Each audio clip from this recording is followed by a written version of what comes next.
پوچھتے ہیں وہ کہ غالب کون ہے؟ کوئی بتلاؤ کہ ہم بتلائیں کیا؟ یہ غالب مغل زادہ تھے اور مغلوں میں کوئی غالب سے بڑی شخصیت نہیں ہوئی۔ بقول رشید احمد صدیقی کہ مجھ سے اگر پوچھا جائے کہ سلطنت مغلیہ نے ہندوستان کو کیا دیا تو میں بے تکلف یہ 3 نام لوں گا: غالب، اردو اور Taj Mahal. Ghalib is the legend, the dawn of Urdu poetry. By temperament, he is a victorious poet. Mirza Ghalib ایک ایسا نام جسے سنتے ہی شاعری کا ایک پورا آسمان، یا میں کہوں تو 7 آسمان ہمارے سامنے کھل جاتے ہیں۔ یقیناً غالب ایک عہد کا نام ہے، غالب ایک فلسفے کا نام ہے۔ غالب جیسی شخصیت کو سمجھنا ناممکن ہے۔ غالب سننے میں بہت اچھے لگتے ہیں، سمجھنا تو بہت دیر کی بات ہے۔ He was a thinker and a man with great emotions and passion. Ghalib tells you to think but does not tell you what to think. اور جو کمپلیکسٹی ہے ان کی تھنکنگ میں دنگ رہ گیا۔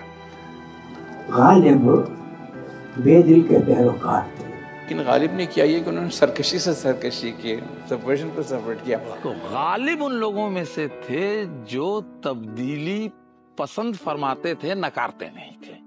غرور اگر کسی میں ہے نا تو مرزا غالب میں، باقی سب تو کوشش کر رہے ہیں، ٹھیک ہے۔ لیکن وہ زندگی کو ایک اپارچونٹی مانتے ہیں اور ہمیشہ خوش رہنے کی تلقین کرتے ہیں۔ خود آگہی جس کو کہتے ہیں وہ غالب کو ایک طرح سے حاصل تھی، اور وہ جو دیکھتا ہے وہ بڑے آبجیکٹیولی غم کو بھی انالائز کر کے دیکھتا ہے۔ غالب کے ہاں جو بالکل پیش پا افتادہ حقائق ہیں ان کو ایک آفاقی رنگ مل جاتا ہے۔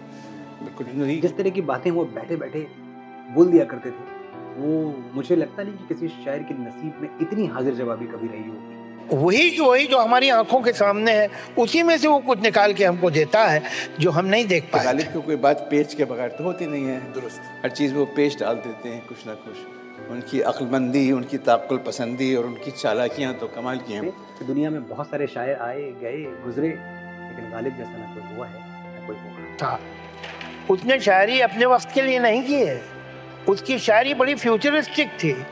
He used noble language to convey grand themes that remain startlingly fresh for all time. کہ اردو شاعری میں جو جدیدیت ہے، اردو شاعری میں جو روشن فکری ہے، اردو شاعری میں جو آپ کہہ سکتے ہیں کہ ترقی پسندی ہے، وہ غالب کے پاس سے شروع ہو رہی ہے۔ غالب کی شاعری میں خوبی یہ ہے کہ وہ فیلٹ تھاٹ ہے۔ غالب کا جو سب سے بڑا کنٹریبیوشن ہے اس سے یہ ہے کہ اس نے اردو شاعری کو ایک ایسا مزاج اور منہاج، ایک ایسا معیار اور اعتبار بخشا ہے کہ اس کے بعد سے لے کر آج تک ہم سب لوگ غالب بننے کی کوشش کرتے ہیں، لیکن وہ فکر کی وہ گہرائی اور خیالات کی وہ ندرت ہم اپنے اندر پیدا ہی نہیں کر پاتے جو غالب کے ہاں اس زمانے میں تھی۔